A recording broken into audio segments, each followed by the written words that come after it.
nouvelle kenn dootu ko nangu te muy li normal sax kenn waru ko mën a nangu diffusion de fausse nouvelle jeex na. ban part nga wax tolérance. zéro.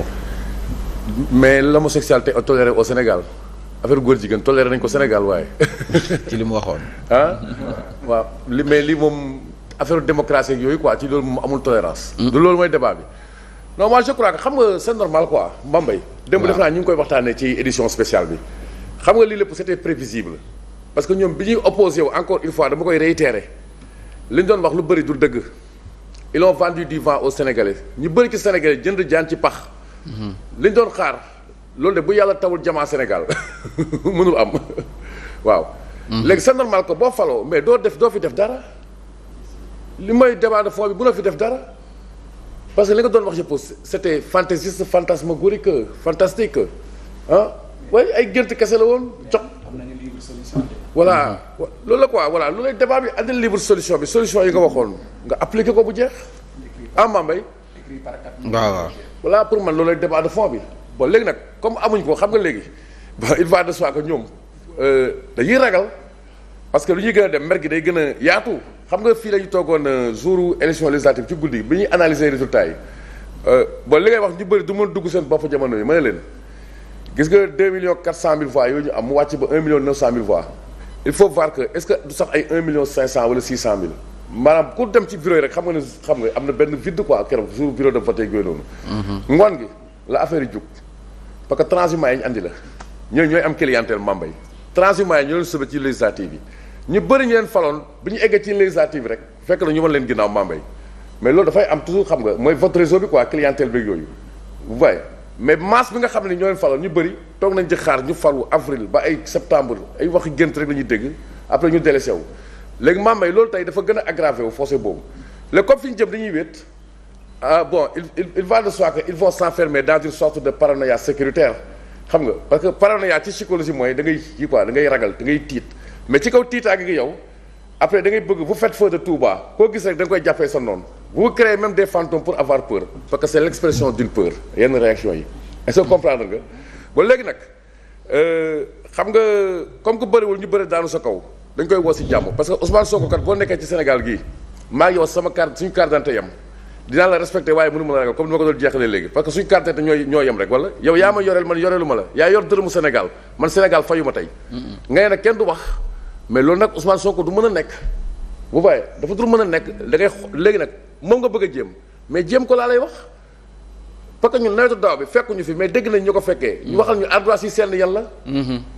depuis Senghor ba tey képp ko fi jéem a jaay dictature Sénégal di nga xam ne comme ni ko Yoro Dia di waxee le grand politologue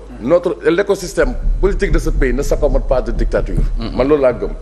léegi nag bu ñu ko mënee ñaan mu dégg ko mais ñu ñaan ko rek parce que nañ ko wax fii xool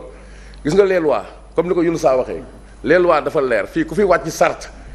alkaati wala ki nga xamante ni moo ko yelloo magistrat procureur dañ lay woo boo wàccee sart laa wax mais ñan ñooy wàcc sart yi ñu ànd ak ñoom ñooy wàcc sart yi li waa ji kii wax waa ji Abbas Fall taxaw naan génn leen ngànnaay dafa nga ne loolu ci réew waaye bàyyi ko moom génn ngànnaay sax xool koy xool mu koy dóor dafa nga ne ci réew yow di nga ko wax loolu yaa may dégg est-ce que non parce que il faut ngay mbay booy jaaroog dof da nga koy njëkk a lakk yenn discours yi dem booy jàngoog dof booy jaaroog dof da nga koy njëkk a lakk bu fekkente ne Sénégal dañ ko bëgg a def Rwanda wala yeneen dëkk nañ ko wax nit ñi mu leer est-ce que comprendre nga parce que xam nga avant lu leen arrangé woon peuple bi la xam nga du seen fit ñoom du seen fit dama la koy wax toujours ban membre Pastef nga gis ci premier mandat Macky Sall ñu arrêté ko amut bi nee ba nit ñi mere Macky Sall peuple boobu meroon noonu mooy doon yóbbaale encore une fois yaa may dégg peuple bi la et puis les récriminations du peuple vis-à-vis de Macky Sall étaient légitimes comprendre que bien vrai que ça ne justifie pas certains excès certaines excroissances des excentrités voilà lii nii xam nga li muy waxee nii Ousmane Sonko mosoo dégg waxuma la ministre du Sénégal mais kilifa par le passé DG sax di ko waxee bu ñu waxantee dëgg rek ay gatsa ce champ lexical qui emprunte yaa may dégg que vraiment à lu ma bëgg lu may bañ a wax ay gatsa ay baat yoo xam ne ay saaga sax ñu koy génn sa làmmiñ finalement pour un premier ministre mais c'est sinistre finalement baax nañ dem rek. très bien c'est pencum ndaw réew mi sax la ñuy dem démb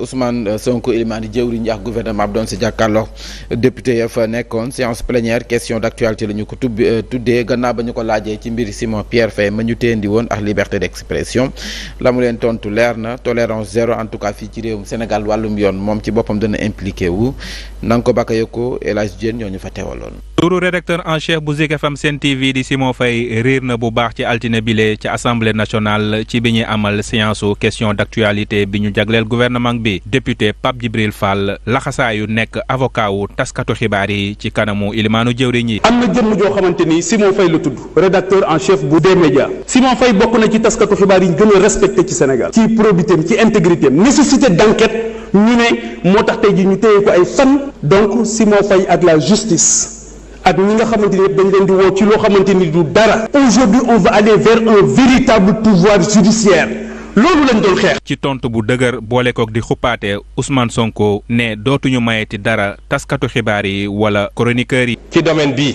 maanaam annoncé ko Sénégal yëpp nag. désormais la politique pénale c'est zéro tolérance. diffusion de fausses nouvelles ce sera zéro tolérance dans ce pays. on vous garantit à tout le monde la liberté d'expression. mais on ne vous garantit pas ce qui va suivre après. ku nekk na assumer lu muy wax. cette opposition là. ñi ngeen di sacrifier wujaaw yi ngeen di yónni ñuy dem di saaga. ñoom seen cadre nañ ko régler rapidement. mu des nag xanaa yéen opposants yi. ponkal opposants yi nekk seen kër yor seen i milliards di joxe di fay ay loyers pour nit ñi saagal leen xanaa dañu génn ñeme léegi. bis bu ñu effacer ñoo ñëpp. ils prendront leur courage pour sortir. bile déclaration am ci jamono joo xam ne climat politique bu xaw a ñagas la ñu nekk ginnaaw débat bi jokk ci wàllum liberté d'expression di wax sa xalaat wala di critiquer doxalinu nguur gi Ousmane Sonko di artu itam ñuy jëfandikoo réseaux sociaux yi di yëkkati yenn kàddu yi.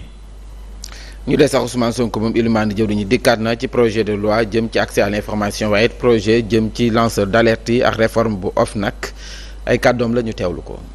Les actes qu'on pose pour la bonne gouvernance. Dans les prochains jours, on soumettra ici à l'Assemblée un certain nombre de projets de loi yoo xam ne presque pare na. Le projet de loi pour réformer l'OFNAC. Le projet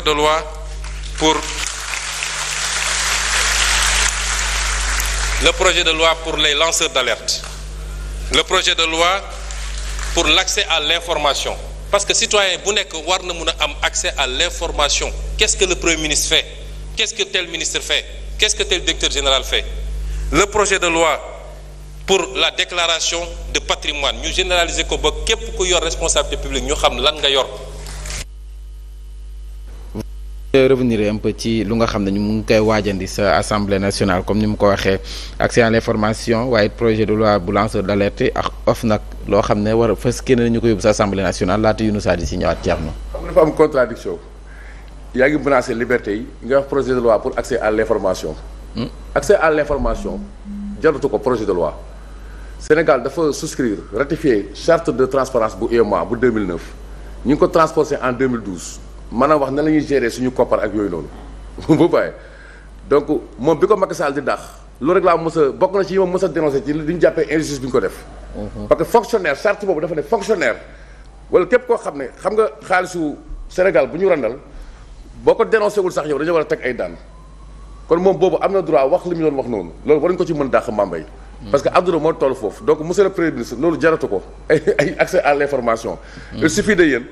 loolu ñu voté ñun assemblée nationale mën nañu UEMOA dégle ko ngeen appliqué ko rek yaa may déglu est-ce que kon bu boobaa Mambay affaire Azer ak kii du tuuti affaire Azer leer. wala. boobu ñun dañoo laaj information parce que dafa am loo xam ne nii leeru suñu bopp ba tey leeru suñu bopp balaa si ci tranché nga yëkkati loxo xale bi. seetal ko ba mu set wecc